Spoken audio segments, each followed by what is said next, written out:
이 시를 장르를 구별하면 개인적인 하나님을 신뢰하는 시라고 그래요.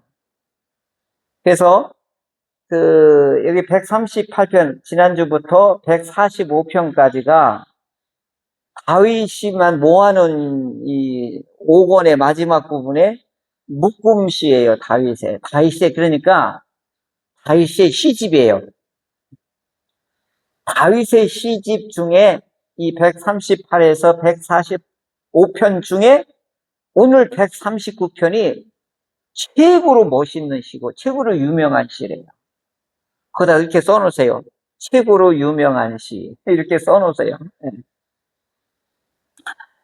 130편, 45편 중에 다윗이 두 번째 시에 해당되는 것이 139편입니다. 근데 표제가 뭘로 돼 있죠? 다윗의 시이면서 인도자를 따라 부르는 노래다. 요거는 이제, 랩의 효시는 다윗의 다윗. 이걸 막 이렇게 랩으로 이렇게 노래를 부른 거지요. 이게 보면. 그래서 이 시편은 다윗이 철저하게 개인적으로 하나님과 친밀하게 신뢰 관계를 노래하는 시예요. 그러니까 사랑하면, 연애하면, 좋아지면 시가 나오게 되어 있습니다. 노래가 나오게 되어 있고. 근데 인생을 너무 힘들게 살잖아요. 노래가 사라져요. 그 다음에 시가 사라지고, 그 다음에 이 편지가 사라지게 되어 있습니다. 그러니까 너무 우리가 각박한 시대에 살고 있는 거예요. 그러니까 우리 일제시대 때 어려울 때 윤동주 시인부터 시작해서 이상화 시인이든 보면 일제 감정기에 문학가들이 다거 출연합니다. 다거 나와요. 아니 그런 어려운 환경에서 어떻게 이런 시가 나왔을까? 어려울지라도 환경적으로나 이런 건 어려울지라도 감수성은 어떻게 해요? 더 피어나게 되었던 것이죠. 그러니까 배부르고 등 따숩고 편안하잖아요. 시 절대로 안 나와요. 그러니까 오늘 신앙생활에 왜 우리 열왕기부터 시작해서 구약 성경을 보면 고난이 왜 이렇게 많냐고요. 근데 그 고난 속에 영적인 이 맑음이 이 성경에 얼마나 많이 들어와 있는지 몰라요. 평안한 시대에는 별로 그게 없지요. 자, 다윗은 지금도 이게 지금 편안한 때에 쓴 건 아니에요. 왜 그러냐면 뒤에 마지막에 하나님 앞에 막 이 간구하는 걸 보면 원수들에게 시달리고 있는 것을 볼 수 있습니다. 그러니까 다윗은 항상 이런 환난과 역경과 고난 속에서 이런 아름다운 영적인 시가 어마어마하게 이 150편 중에 다윗이 거의 40%를 차지해요. 그러니까 다윗은 시인이며 음악가이며 정치가이며 그 다음에 군사령관이며 다윗은 온갖 모든 일을 다 행했던 이런 멋진 사람 중에 하나예요. 이게 싸움만 잘하는 게 아니에요. 연주도 잘하지요. 시도 잘 쓰지요. 노래도 잘하지요. 참 대단한 분 중에 한 분이지요. 이제 이 다윗이 오늘 인도자를 따라 부르는 노래가 24절까지 있는데 이게 왜 아름답고 왜 유명한가 이제 보면 내용을 이제 들여다보면 알 수 있습니다. 1절에서 6절까지가 한 연에 해당돼요. 이제 이걸 구분을 한다면 이게 네 부분으로 이렇게 나눌 수가 있는데 1절에서 6절까지는 하나님이 어떤 분이냐를 드러내는 건데 하나님은 야다이시다 이렇게 말해요. 야다. 하나님은 모르는 게 없는 분이시다. 전지하신 하나님이시다. 이걸 1절에서 6절까지 다윗이 노래하고 있습니다. 1절에 보면 여호와께서 여호와여 주께서 나를 살펴보셨으므로 나를 아십니다. 이렇게 나와요. 여기서 아십니다. 이게 아시다가 이게 야다예요. 야다. 그 유명한 야다. 그게 하나님께서 나를 아십니다. 어떻게 아시냐? 살펴보셨으므로 아신대. 이 살펴보다는 말이 탐지하셨다 이 뜻이에요. 이게 무슨 얘기냐면 철저히 검증했다 이거예요. 왜 우리 장관을 임명할 때 인사청문회 하잖아요. 그때 뭐 땅이 얼마고 재산이 얼마고 뭐 어디에서 뭐하고 다 나오잖아요. 이렇게 하나님께서 나를 검증해서 아시지 않습니까? 이런 뜻이에요. 이거요, 무서운 표현이에요. 예. 그리고 다윗은 하나님 앞에 어떻게 해요? 벌거벗었다 그 뜻이에요, 이게. 그런데 다윗은 수치감을 느끼지를 않습니다. 이게 놀라운 거예요. 하나님 앞에 지금 벌거벗고 있는 이런 상태인데도 뭐라고요? 하나님은 나 머리에서 발끝까지 다 아시지 않습니까? 지금 이렇게 얘기하고 있는 거예요. 오늘 우리들은 이런 기도 할 수 있을까요? 예? 이런 기도 하실 수 있냐고요? 이건요, 보통 저기가 아니에요. 보통 신앙이 아닌 거예요. 여러분, 우리가 조금만 잘못하잖아요? 못 내놔요. 좀 잘못하잖아요? 절대 인정 못 해요. 왜요? 그거에 대한 보상, 그거에 대한 대가를 치러야 되고, 그 수치감에 우리를 감당을 못 하니까 그걸 어떻게 해요? 2중, 3중으로 커버를 해야, 막아야 돼요. 그걸 때 감춰야 돼요. 그 노출하는 순간 나는 어떻게 번아웃 되는 거예요. 그 다윗은 지금 뭐예요? 하나님 나 아시잖아요. 야, 이거 굉장한 거예요. 하나님 아시잖아요. 그 주인 집사님이 그 사업장이 어려워졌을 때 이렇게 탄식을 하더라고요. 하나님 나에게 왜 이러십니까? 이렇게 기도를 했다고 그러더라고요. 이건 기도가 아니라 너무너무 힘드니까 하나님 빨리 나를 좀 여기에서 벗어나게 해주십시오. 이제 이 내용이 하나님 왜 이러십니까? 이렇게 탄식했다고 그러죠. 기도했다고. 근데 그 얘기 듣고 그렇지. 누구든지 이런 기도는 할 수 있어.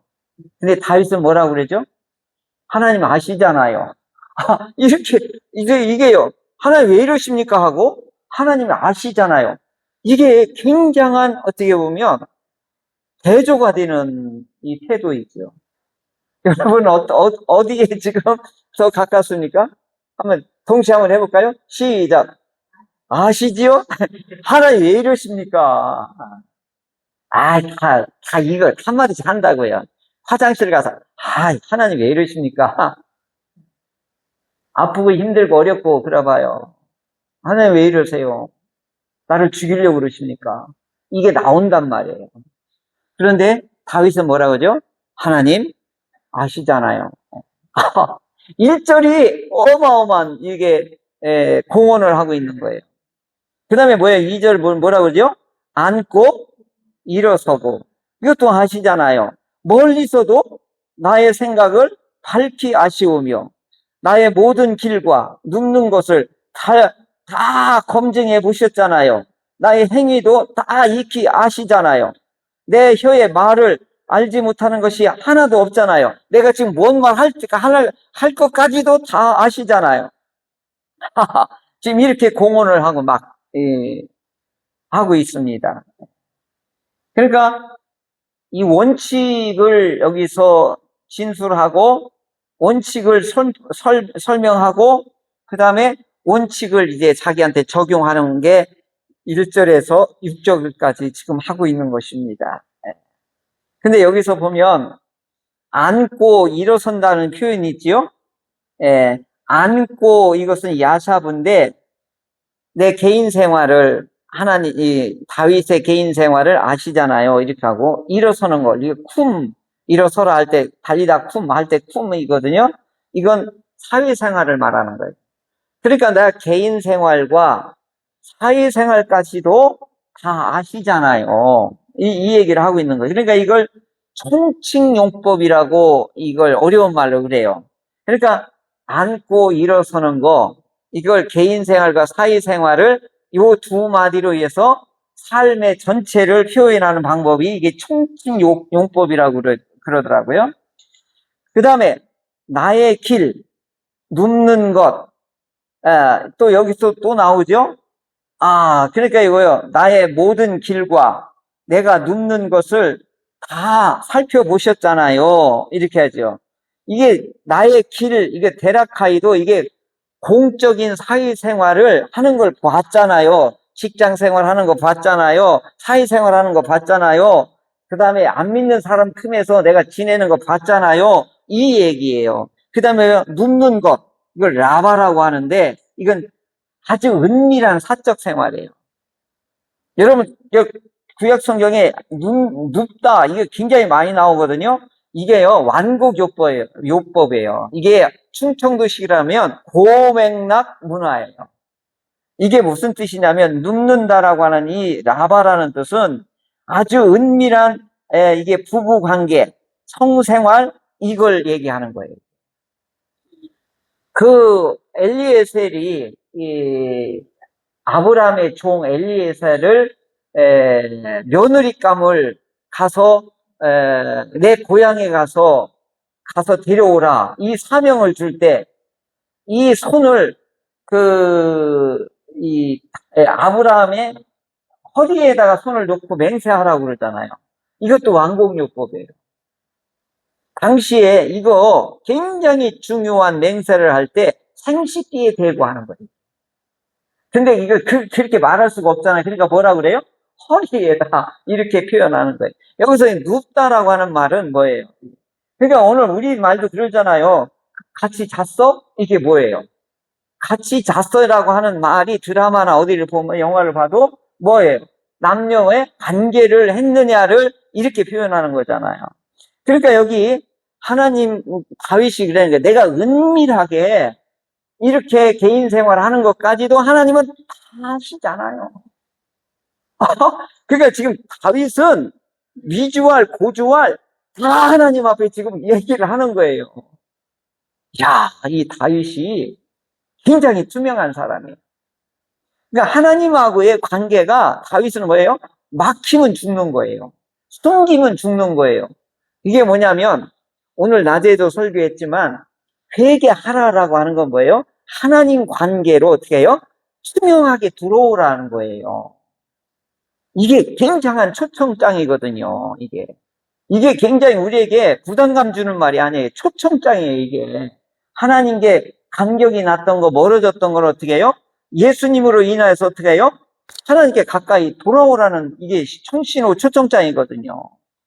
근데 이걸 안 들으면 어떡하냐고요. 영원히 버림받는 거지. 근데 다윗은 지금 나의 길과 나의 개인적인 은밀한 사생활까지도 하나님은 다 아시잖아요. 그리고 또 내가 무슨 말을 할 것까지도 다 아시잖아요. 그럼 하나님의 시력은 도대체 얼마예요? 에? 측정 불가능해요. 하나님은 우리 무슨 말을 할 것까지도 다 안돼. 그러니까 하나님의 눈을 시력은 도대체 얼마냐고요. 이걸 전지전능이다. 이 하나님의 시력은 이렇게 이런 말로 표현을 못하고 그다음에 이걸 신묘만측하다. 이렇게 만약에 과학적인 용어로 표현한다고 하면 이걸 신비적인 용어로 뺏기 우리는 하나님에 대해서 시력을 이렇게밖에 말할 수 없는 것이죠. 그 다음에 이 5절에 뭐냐면 안수하셨나이다. 이게 나를 꼼짝달싹도 나는 못합니다. 왜냐하면 하나님은 나의 일거수일투족 마음의 생각에 모든 것까지도 하시는 분입니다. 지금 이렇게 원칙을 설명하고 그 다음에 6절에 뭐라 그래요? 이 야다가 내게 너무 기이하니 높아서 내가 능히 미치지 못하였나이다. 하나님의 지식은, 하나님의 시력은, 하나님의 아심은 신비입니다. 가려져서 이건 알 수가 나는 없습니다. 이런 놀라운 표현을 이와 같이 고백을 하고 있는 것입니다. 멋있지요? 어떻게 이런 시를 썼을까? 이건 철저하게 뭘 나는 봤냐면 다윗은 하나님과 정말 가까운 사이였다. 가까운 사이였다. 나도 그렇고 우리 대전 충현교회 우리 성도 여러분들도 하나님과 이런 가까운 사이가 되기를 저도 원해요. 바래요. 그를 위해서 저도 기도합니다. 그러니까 지난번에 솔로몬 기도가 뭐라고 그랬죠? 두 가지 했다고 그랬죠? 듣는 마음과 분별력 달라고 그랬잖아. 이게 뭐예요? 하나님하고의 뭐예요? 친밀한 걸 얘기한 거잖아요. 그러니까 하나님이 가까이 있는 사람들은 씨가 많은 거예요. 그리고 하나님과 가까운 사람은 하나님은 그 사람들을 쓰시는 거예요. 그러니까 능력도 주시고 지혜도 주시고 권능도 주시고 부도 주시고 건강도 주시고 다 주시는 거예요. 할렐루야. 하나님과 친해져야 되는 거예요. 세상과 친해지지 말고 인생 경제 말고 하나님 나라의 경제를 우리가 들어간다고 하면 누릴 것이 많지요.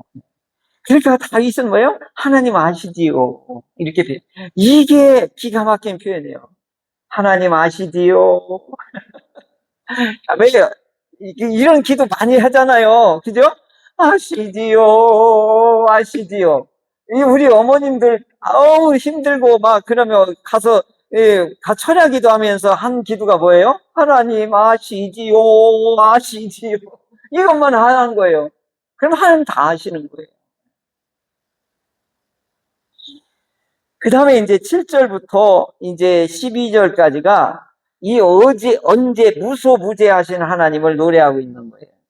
이때 다윗이 이렇게 해요. 주고받는 수사학적인 질의응답식으로 이 시편을 해요. 이렇게 보면 내가 주의 영을 떠나 어디로 가며 주의 앞에서 어디로 피하리까. 여기 내가 대제사장 오늘도 그 아론의 제사장의 축도를 하라고 해서 그 말대로 오늘 선포했거든요. 강복선언을 했거든요. 그때 뭐라고 하죠? 여호와께서 내게 복을 주시고 너를 지키시길 원하며 그 1절이잖아. 2절에 뭐라고 하죠? 여호와께서 뭐죠? 그의 얼굴을 이렇게 나오잖아요. 3절 세 번째도 뭐예요? 그 얼굴을 내게 비추사. 그의 얼굴을 네 개를 향하여 드사. 얼굴 계속 나오잖아요. 내가 늘 이게 궁금했어요. 그랬더니 이게 기가 막히게 히브리어는 얼굴이라는 말도 되지만 그게 코람데오의 말도 돼요. 하나님 앞에서 이 뜻이에요. 그게 무슨 얘기냐면 이게 라틴어로 코람데오고 그 다음에 히브리어는 뭐냐면 이게 파님이라고 하는데 얼굴이라는 말도 되지만 이게 주의 얼굴 앞에서 이런 뜻이에요. 근데 이걸 의역을 하면 하나님의 임재 안에서 이런 뜻이에요. 하나님의 현존 안에서 이 뜻이에요. 그러니까 내가 주의 영을 떠나 어디로 가며 주의 면전 앞에서 주의 현존 앞에서 내가 어디로 갑니까? 지금 이걸 원칙으로 삼고 하는 거예요. 그 다음에 내가 하늘에 올라가도 거기에 계시며 수월의 음부에 가도 내 자리를 펼쳐도 거기 계시고 새벽 날개를 치며 아침이 밝아오를 때에도 거기 계시며 바다 끝에 오늘 하루가 끝나는 황혼이 질 때에도 거기 계시며 주의 손이 나를 인도하시며 주의 오른손이 나를 보호하십니다. 이렇게 하나님 관계를 이렇게 멋지게 지금 표현하고 있어요. 그 당시 이들이 세계관을 말하거든요. 하늘, 그 다음에 저 땅 가장 깊은 곳. 그러니까 하나님은 무소부재하시는 하나님이라는 거예요. 그러니까 나는 어디로 갈 데가 없는 거예요. 하나님이 다 시력이 너무 좋아가지고 이런 표현을 해요. 아침이 저 새벽녘이 막 떠오를 때 이게 새벽 날새라고 이렇게 표현해서 너무 멋지잖아요. 막 이렇게 동에서 해가 떠오르고 그 다음에 저녁에 해가 바다로 들어가는 거잖아요. 그걸 뭐라 그런 거예요? 그래도 거기에도 하나님이 계십니다. 흑암 속에서도 계시고, 그 다음에 밤에도 주님 빛을 이와 같이 비추십니다. 이 하나님이 편재, 어디에 있어도 다 계신다. 이걸 노래하고 있습니다. 그러니까 가장 높은 곳은 하늘이고 가장 낮은 곳은 수월이에요.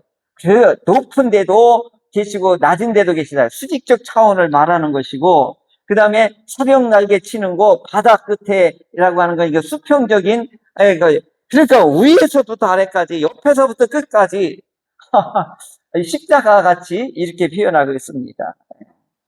그리고 흑암에 처한 다윗을 말하는데 창조전의 세계는 뭐죠? 어둡고 혼돈스럽고 공허했다. 그래도 하나님이 이 모든 것을 주관하신 하나님이다.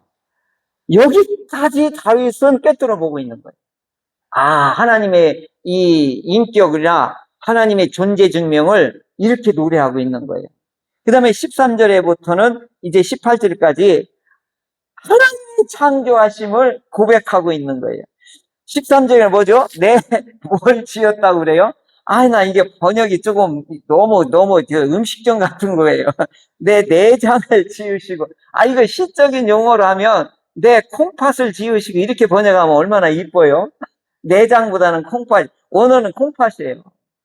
그러니까 콩팥을 지었다는 얘기는 뭐냐면 이 당시에는 우리 신체 장기를 가지고 표현했는데 오른손이니 뭐 눈이니 입이니 뭐 이렇게 심장이 이런 거 표현할 때 하나님을 신형 동형으로 이렇게 표현했는데 이때 이 내장이나 심장은 콩팥은 뭘로 표현하면 감정과 정서를 나타내는데 이렇게 표현했던 거예요. 그러니까 나는 모태에서부터 하나님은 나를 창조하셨고 그 설계도는 RNA, DNA는 진짜 우리가 그걸 계산할 수가 없고 그 기이함은 참으로 알 수가 없습니다. 여기 르아의 영혼은 생명을 말하는 거거든요. 그래서 하나님이 나의 형체를, 이 형체라는 말이 요 핏덩어리예요. 요 어머니 이제 난자와 정자가 수정하면 이렇게 여기 동그라는 이 수정체로 돼요. 이걸 말하는 거예요. 요 형체도 다 아신다는 거예요. 그러니까 이 다윗은 지금 생리학, 인체 해부에까지 했으면 진짜 잘했을 것 같아요. 그 다음에 그것에도 하나님은 생명을 나를 정해놨다는 거예요.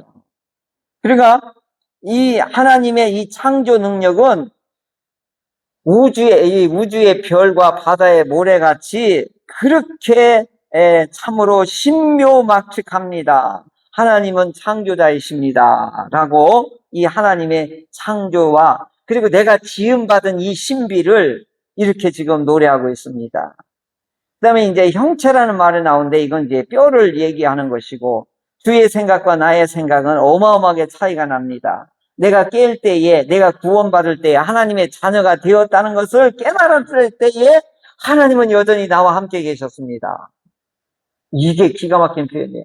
내가 구원받는 순간 하나님이 나와 함께 계심을 이제 압니다. 이런 표현을 지금 하고 있는 것이죠. 그 다음에 마지막 19절에서 24절까지가 이제 여기 간구예요. 기도하고 있습니다. 하나님은 심판하십니다. 이 부분을 얘기하고 있는데 이때 이제 다윗이 어려운 상황을 여기 얘기해요. 하나님이여 주께서 반드시 악인을 심판하십니다. 죽이시리이다. 피 흘리기를 즐기는 자를 하나님들은 나를 떠나라. 이렇게 하면서 하나님의 원수는 나의 원수입니다. 이렇게 말해요. 하나님의 생각, 하나님의 뜻, 하나님의 목적과 나는 동일합니다.